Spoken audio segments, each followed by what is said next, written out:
2월 13일 1945년 폭격 후에 드레스덴 잔해 만납니다.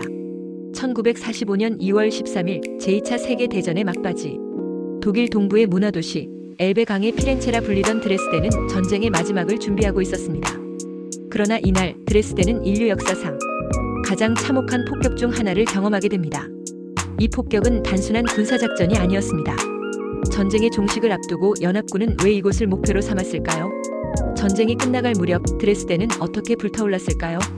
그리고 그날 수만 명의 생명은 어떻게 사라졌을까요? 드레스덴은 전쟁 중에도 상대적으로 폭격의 피해를 덜 입었던 도시였습니다. 하지만 1945년 당시 이곳은 독일 국방군의 군수공장이 몰려있는 전략적 요충지로 변해 있었습니다.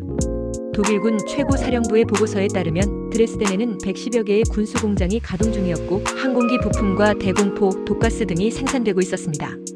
소련군이 동부전선을 압박하며 독일의 항복을 받아내려는 시점에서 서방연합군은 동부전선을 지원하는 전략적 폭격이 필요했습니다. 그리고 드레스덴이 그 목표가 되었습니다.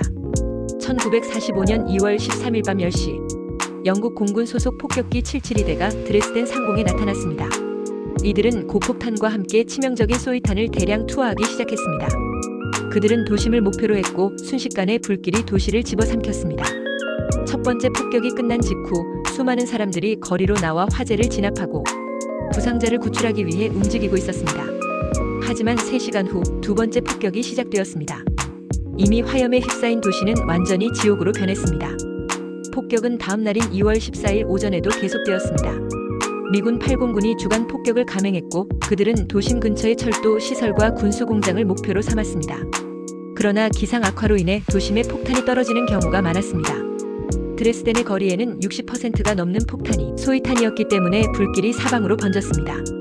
건물들은 순식간에 불길에 휩싸였고 지하에 대피한 사람들도 고온으로 인해 질식하거나 타 죽었습니다. 생존자들의 증언에 따르면 거리마다 불이 타올랐고 사람들은 불타는 건물에서 뛰쳐나와 살려달라고 외쳤다. 어린아이를 안고 달리던 어머니가 넘어진 순간 아이는 불길 속으로 사라졌다. 공식적으로 사망자는 약 2만 5천 명으로 추산됩니다. 하지만 정확한 피해 규모는 아직도 논란이 많습니다. 당시 많은 시민들이 피난 온 상태였고 불길에 타버린 시신들이 많아 정확한 숫자를 집계하는 것이 어려웠습니다. 드레스덴 폭격 이후 연합군의 폭격 방식에 대한 논란이 일기 시작했습니다.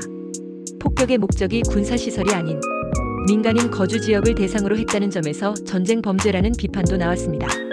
실제로 연합군 내에서도 이 폭격에 대한 논란이 많았고 처칠은 이후 폭격 작전을 중단했습니다. 그러나 독일 나치 정권이 전쟁을 지속한 상황에서 드레스덴이 군사적 요충지였다는 점을 감안하면 전략적인 목표가 된 것은 필연적이었다는 평가도 있습니다. 오늘날 드레스덴은 과거의 폐허를 딛고 다시 일어섰습니다. 폭격으로 파괴되었던 프라우엔 교회는 60년 만에 다시 복원되었고 사람들은 전쟁의 비극을 기억하며 평화를 기원하고 있습니다. 1945년 2월 13일 드레스덴의 밤하늘을 뒤덮었던 화염과 죽음은 인간이 만들어낸 가장 잔혹한 순간 중 하나로 남아있습니다. 우리는 이 비극을 기억하며 다시는 전쟁이 되풀이되지 않도록 해야 합니다. 구독과 좋아요는 영상을 제작하는 데 큰 힘이 됩니다.